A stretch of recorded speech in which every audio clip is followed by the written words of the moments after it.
भक्ति की पैज पछोड़ी कैसे नहीं होती है। एक और सुंदर प्रसंग सुनिए वाणी से गरीबदास महाराज का। गरीबदासी पुत्र छाड़ कर जय जय रामद कीन, राजा पूजा आड़ कर मोर असरफी दीन। एक बड़ा सुंदर प्रसंग सुनाया सदगुरु गरीबदास महाराज ने अचला के अंग में। जयदेव जी थे परमात्मा के बहुत प्यारे भगत बंगाल में। बचपन में ही गरीब थे लेकिन माता पिता चोला छोड़ गए। ये दासी पुत्र छाड़कर गरीबदास महाराज ने यहाँ से स्टोरी को शुरू किया है।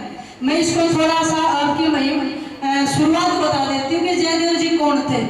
तो बंगाल में थे, ब्राह्मण कुल में, माता पिता गुजर गए, बचपन में गरीब थे। तो लेकिन उनको गाने का बजाने का बड़ा शौक था। उनको पाठशाला में भेज दिया पढ़ने के लिए, संस्कृत का भी बड़ा अच्छा ज्ञान हो गया। जब वो पढ़कर वापस घर में आए तो देखा गांव के एक निरंजन नाम के व्यक्ति ने धोखे से उसके घर की जमीन हड़प लिया, अपने रजिस्ट्री कर ली नाम पे। उसने कहा ये घर तो मेरा है। पहले कि आपके माता पिता गिरवी रखे थे, बेच गए थे, ये तो मेरा है, तू घर से निकल जा। गांव वाले इकट्ठे किए। जब वो बही खाता दिखाने लगे ना, परमात्मा ने वहीं से लीला दिखा दी, निरंजन के घर में आग लगी। उसके बच्चे दौड़े आए, पिताजी पिताजी घर में आग लगी। तो उसने सच्ची बताई, मैं तो झूठ बोल रहा था, बच्चा है, माँ बाप गुजर गए, हड़प ले इसका सब कुछ।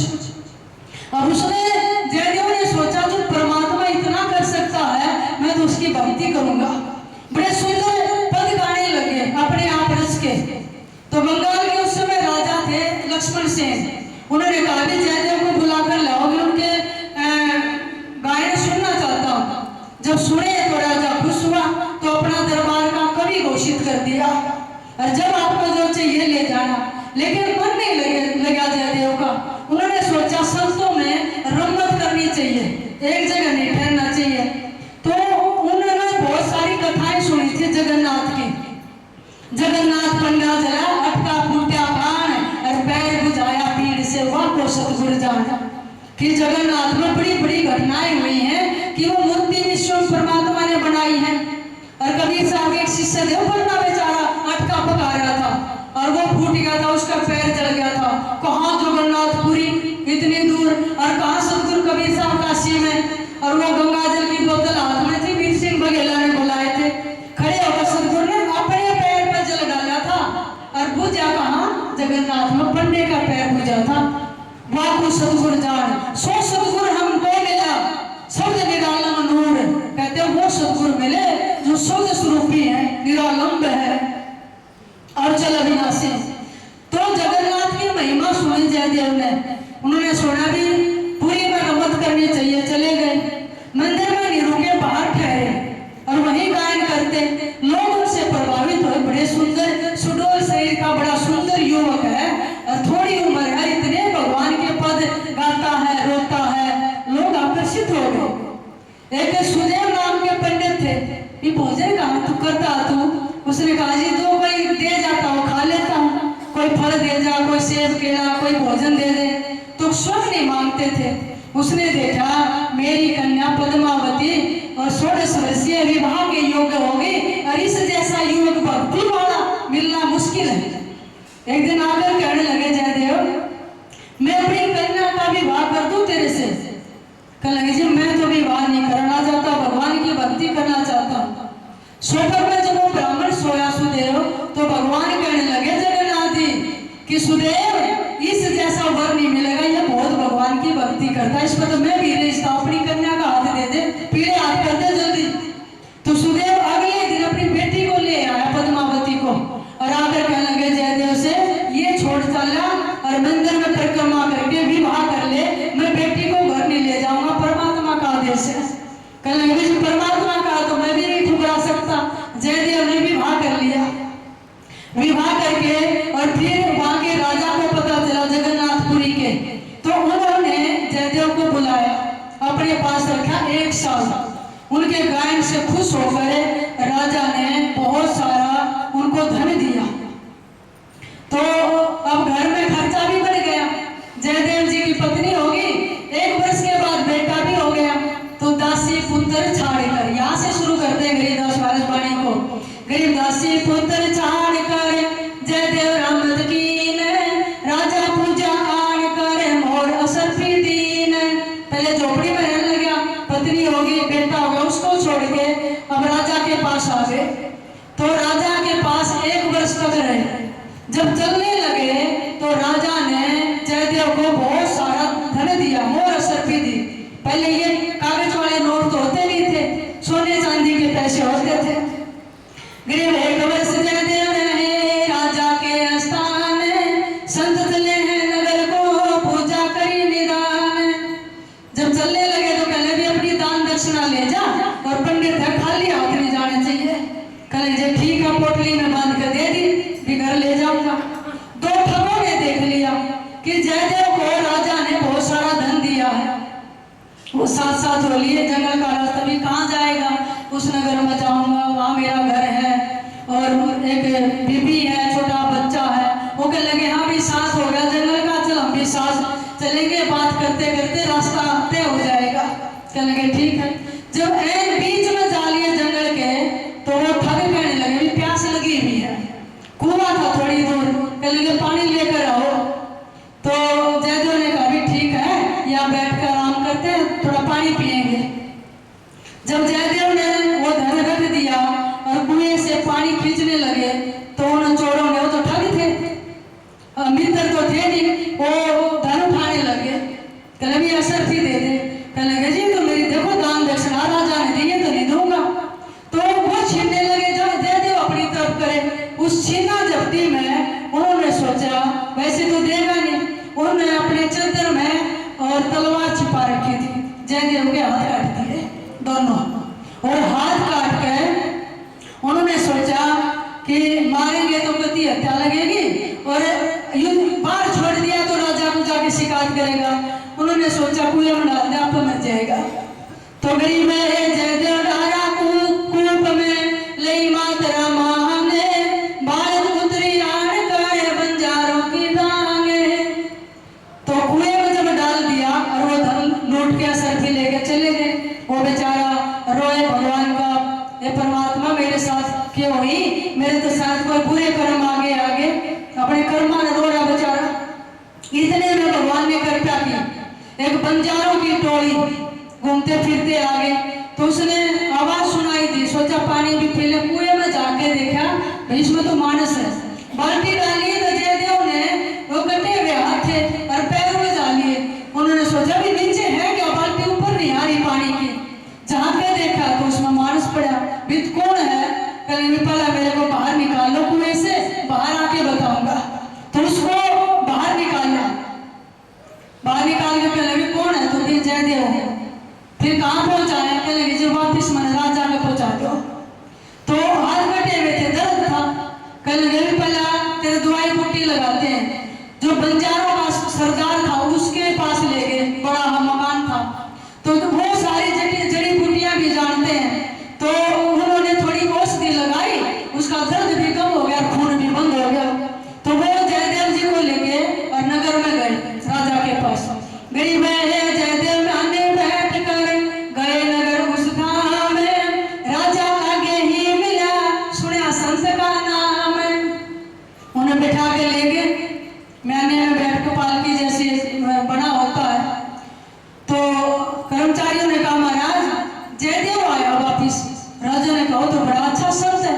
राजा रानी द्वार से सिंहासन से उठकर बाहर भागे गए संत को लेने के लिए।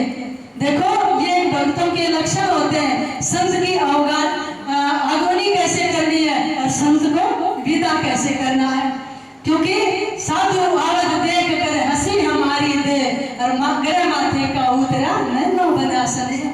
जब संत आए अगवानी करो, और यहाँ की तो परंपरा आप संतों को लेने जाते हैं बड़े प्यार से भाव से, हृदय गदगद हो जाता है, अपने संतों का सम्मान करना आता है।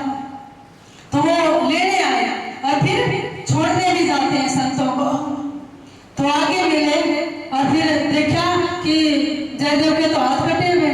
कहने महाराज आपके हाथ कैसे कट गए, बताओ किसने काटे हैं, आज ये सजा दे दूं। उन्होंने सोचा मेरे तो काट दिए और मेरे कर्म होंगे कौन से। जयदेव ने बताया ही नहीं किसने तेरे हाथ काटे हैं। ऐसा पक्का था, क्यों किसी पर दोष लगाया, राजा उन्हें भी मरवा देगा और मेरे से ना उनके काम आ जाएंगे सर। ऐसा दयालु भरत। तो जयदेव वहीं रहे। राजा ने 12 वर्ष तक अपने बगीचे में रखा, जगन्नाथपुरी के राजा ने। 12 वर्ष जब बीते, उस दौरान 3 अकाल पड़े थे और जो ठग धन लेकर गए थे ना, वो धन खत्म हो गया। कितने दिन चलेगा चोरी का? उन्होंने सोचा, पता चला कि काल भी पड़ गया और कोई मांगा नहीं देगा, धन खत्म हो गया। और वो जयदेव को पता चला कि वहीं पर है और राजा के पास बहुत धन है और वो नित्य भंडारे करता बांटता, चलो हम भी वहीं चलते हैं। गरीब है बीते 12 वर्ष जद 3 पड़े दुर्भिक्ष, मैं ठग मांगने आई आ जयदेव दर्शन नीचे।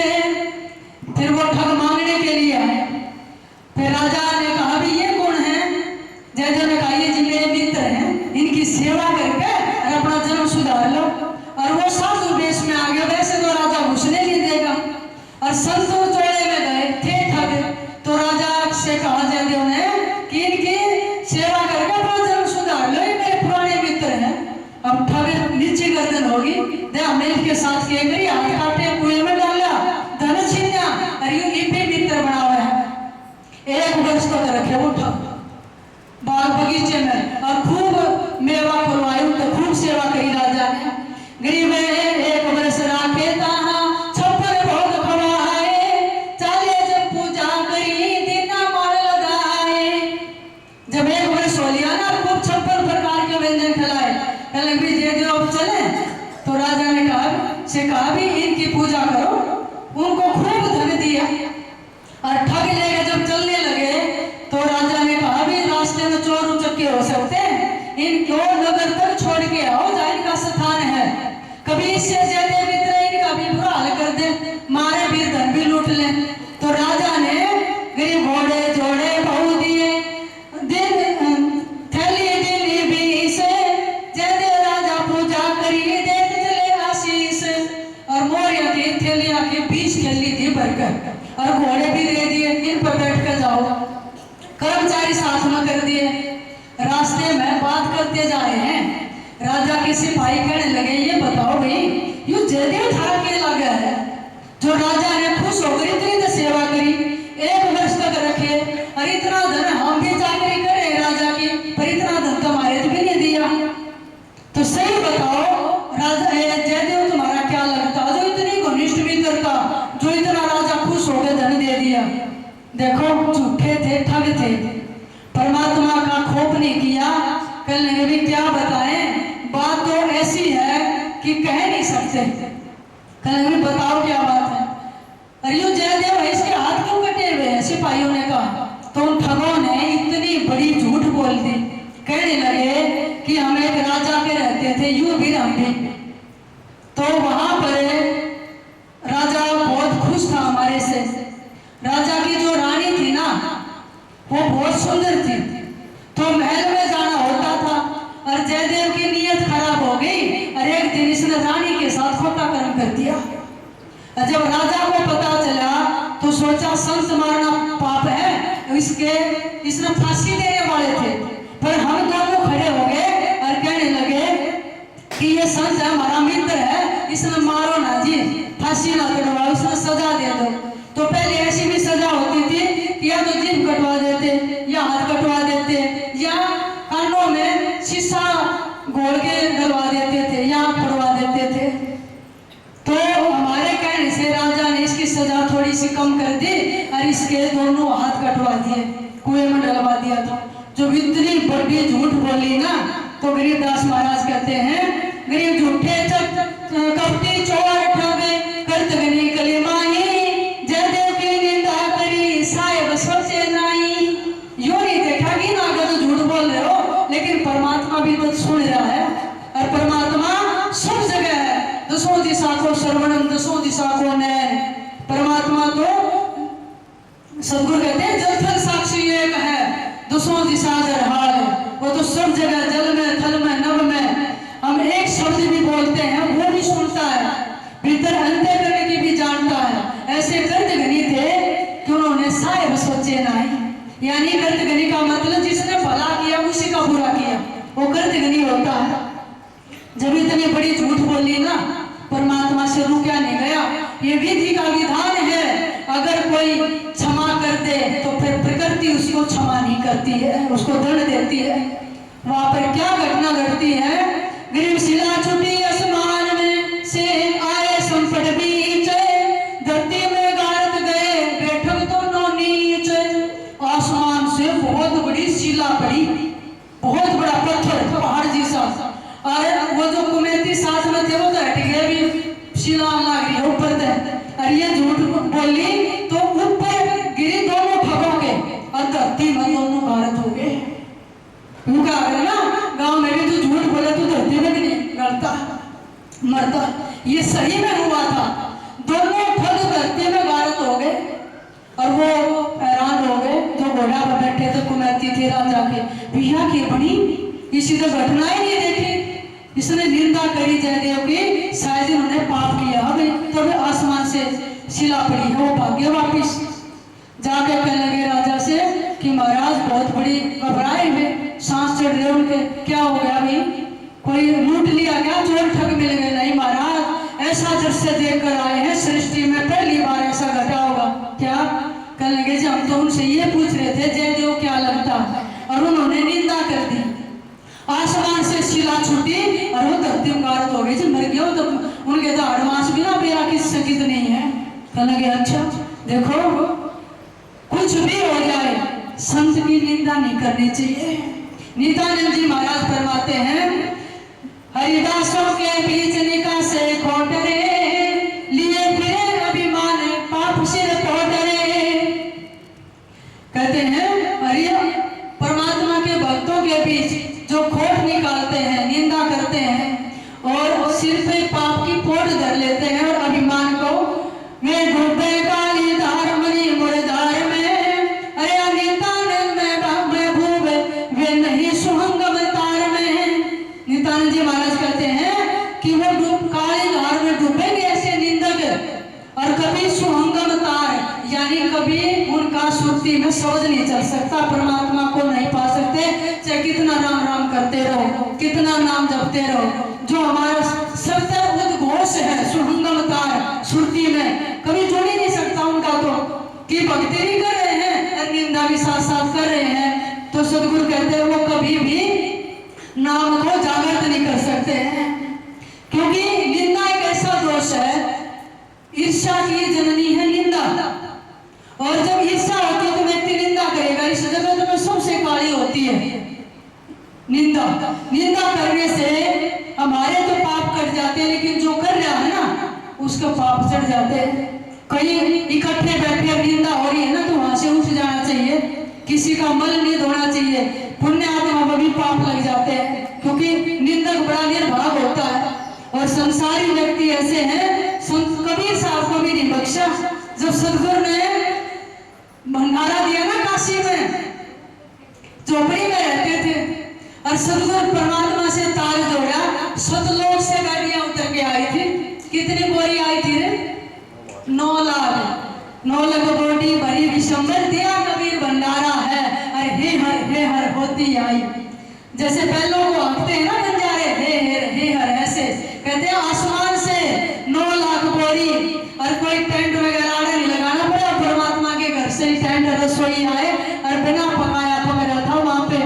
और 3 दिन तक ऐसी जोनार चली काशी के अंदर, देवता भी जीवने आए उसमें, जिसको जो चाहिए था वही तैयार भोजन, जो सीधा दिया और मोर असर भी, और सबको गुदड़ी दी, दौड़ दी, मोर दी, सबको सब बड़ाई करते जा रहे हैं। अभी कबीर ने तो ऐसा भंडारा दिया, बस वारे के न्यारे हो गए, और सृष्टि में कभी ऐसा भंडारा नहीं होया।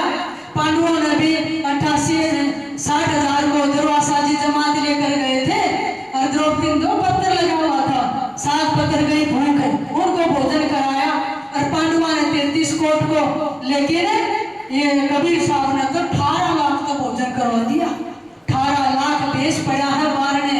रविदास और कबीर साहब भीतर बैठे तारा बजा रहे हैं, और संत आशी करे महाराज भीतर बैठे 18 लाख मारने आगे पड़े, भोजन कितने लाओगे? तो मालिक से तार जोड़ा था, और आसमान से सतलोक से सब कुछ धन उतर के आया, अगर नाम की कमाई करोगे ना, शुरू में आपके पास कुछ नहीं है तो भी परमात्मा अपने कोटे से देगा, ये सच्ची बात है। और उसके बाद अपने कोटे से देगा, फिर जितनी आप कमाई करोगे नाम से, फिर उसके अनुसार देगा परमात्मा। तो कबीर साहब की इतनी बड़ी यज्ञ हुई, सबने बड़ाई करी, लेकिन दो चारी से भी होया करें, बड़ाई नहीं सुन सकते, किसी की अच्छाई नहीं देख सकते, ईर्ष्या होगी। तो कईयों ने क्या कहा, हाँ ये युद्ध करी है कबीर साहब ने, ऐसी तो बहुत होली दुनिया में, और धक्के खाना आए थे, कुछ नहीं मिला, फलाना दगड़ा। तो ऐसे भी कहने वाले हैं। उनके बारे में गरीबदास महाराज कहते हैं, कोई कहे बनारा दीना, कोई कहे मौसा, अरे बड़े बनाई देते हैं भाई, गाड़ी का ढेचा। सदगुरु ने राग आसावरी में गाया कि सब ने तकावी भंडारा किया, किसी ने कहा सुड़ा मौत सा था, वो बना करा कबीर ने, लेकिन बड़े बनाई देते हैं भाई। जिसकी बड़ी भर्ती होती है ना, वो हमेशा भाई बड़ा अच्छा प्रोग्राम था, बड़े अच्छे आदमी थे, बड़ा अच्छा पकवान बनाया, बड़ी अच्छी बातें सुनी, बड़ाई करेंगे। और गाली का ढेर ओछा, अगर हमारे अंदर भर्ती अच्छी है तो गाली देंगे या बुराई करेंगे। तो इसलिए जयदेव की बुराई की, क्योंकि भर्ती अच्छी नहीं थी। राजा ने कहा, जब जमीनों में गारत हो गए, जयदेव भी बैठे थे और हाथ उसके कटे हुए थे। जब उसने सुना ना कि मेरे मित्र धरती में गारत हो गए शिला गिर के, वो भूल गया तेरे हाथ कटे हुए हैं। तो पता है, जब कोई हम अचरज मानते तो क्या करते हैं, ओहो ऐसा हो गया करते हैं ना, तो आप ऐसे हाथ मसलते हो, जुल्म हो गया, ओहो बड़ा अच्छा हो गया। उस समय कुदरती आदमी बिना ध्यान किए ही स्वाभाविक तरीके से आप हथेली पर चढ़ा कर। तो गरीबदास महाराज कहते हैं, गरीब है जब जयदेव को कर मिले, हर किया हजूर, दोनों पंजे दस्त के हो गए भरपूर। क्या घटना घटी, वो जो कटे हुए टुंडे हाथ थे ना बेचारे के, ओहो हे हरि भूल गया, और जो मसल लगे ना हाथ, दोनों कटे हुए हाथ साबित हो गए, नूर का बदन हो गया जयदेव का। और जयदेव रोने लगा कि मेरा तो हर मास का पुतला था, हे परमात्मा, लीलाधारिया क्या रचना कर दी, मेरा तो शरीर में जगमगाहट करने लगा। और राजा पास ना हो कि बिजली निकल जयदेव के शरीर से। और जयदेव ने भी चरण पकड़ लिए कि बता जयदेव, तू कोई देवता है, तू ईश्वर है, तू परमात्मा है, क्या है? 12 साल बाग में रहे, कभी मैंने तेरी सेवा में ध्यान दिया, कभी चूक दी, कभी हो सकता है गलती से डांट भी दिया हो, ये बता तू परमात्मा है, बता तेरे हाथ कैसे कटे, साबित कैसे हो गए, ये लीला कैसी है, तूने कुछ छुपा रखा, बता दे। गरीब है पूरे भला संजोग कुछ, मैं कुछ जानत नहीं, मित्र हमारे मर गए, जयदेव दिन धाई।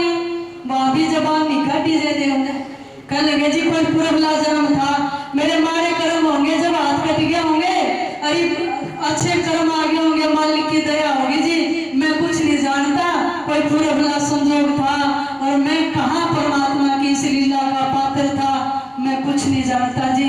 रोगा जयदेव दिन दाई धाड़ मार कर रोने लग गया जी, मैं तो इसलिए रोया मेरे मित्र मर गए।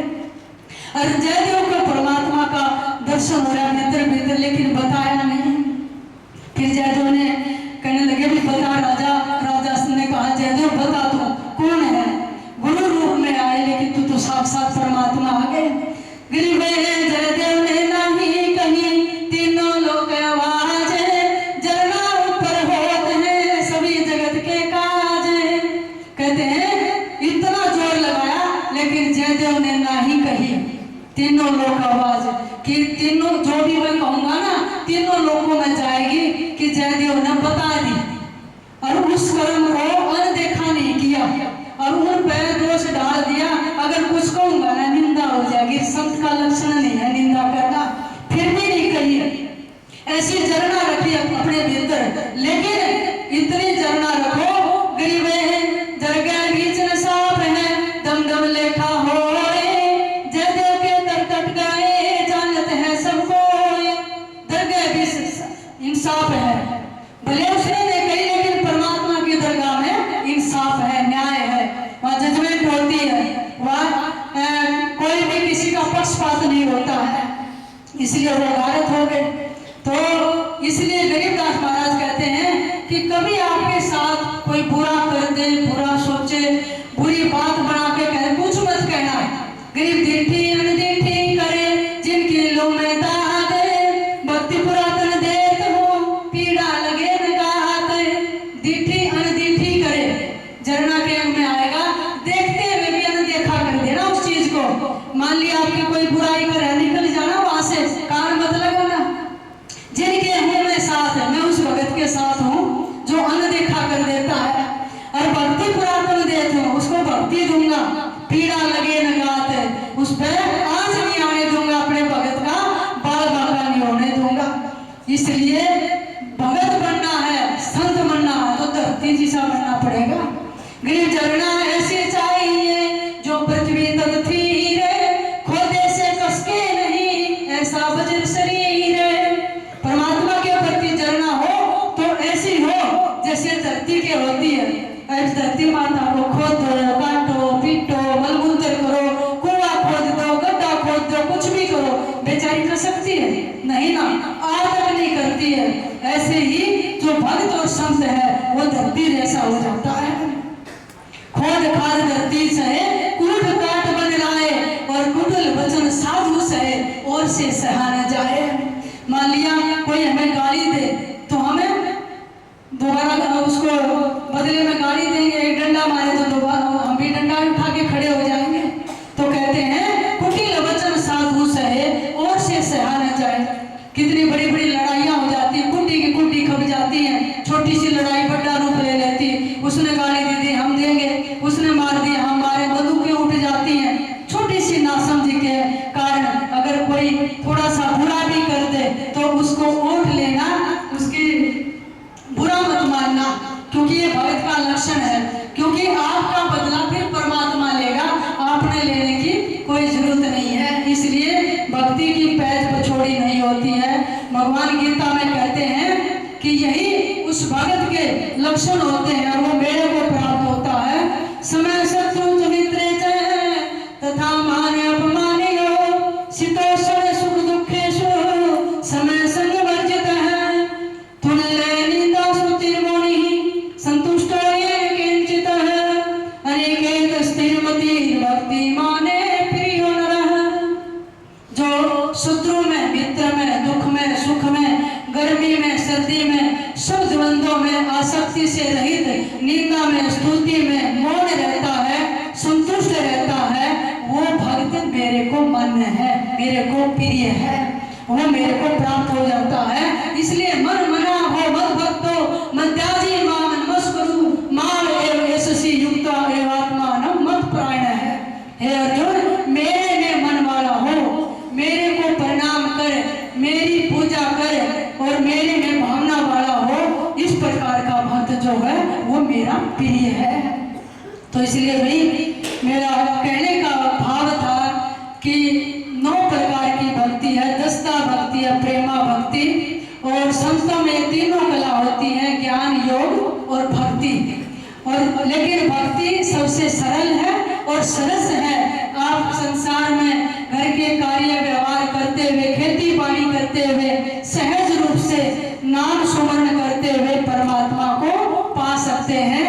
नाम उठत नाम बैठत नाम सोवत जागवे, और नाम खाते नाम पीते नाम से सी लागवे।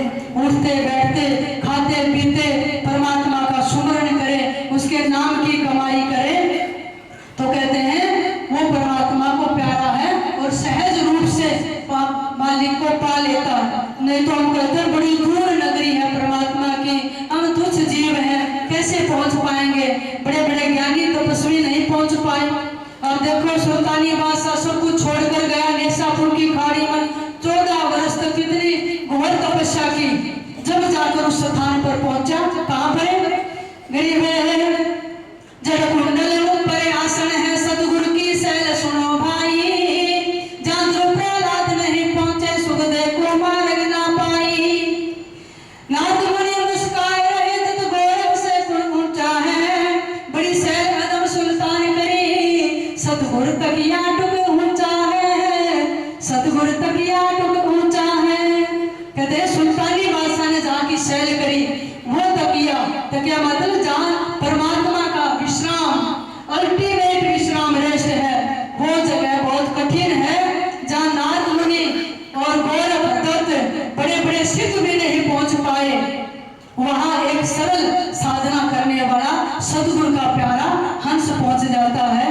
इसलिए आप रोजाना संतों के मुखारबिंद से प्यारी संगत बैठकर सत्संग श्रवण करती है और इस रस में डुबकी लगाती है, और आपका श्रद्धा भाव देकर और एक जिज्ञासा देकर बहुत अच्छा लगा, क्योंकि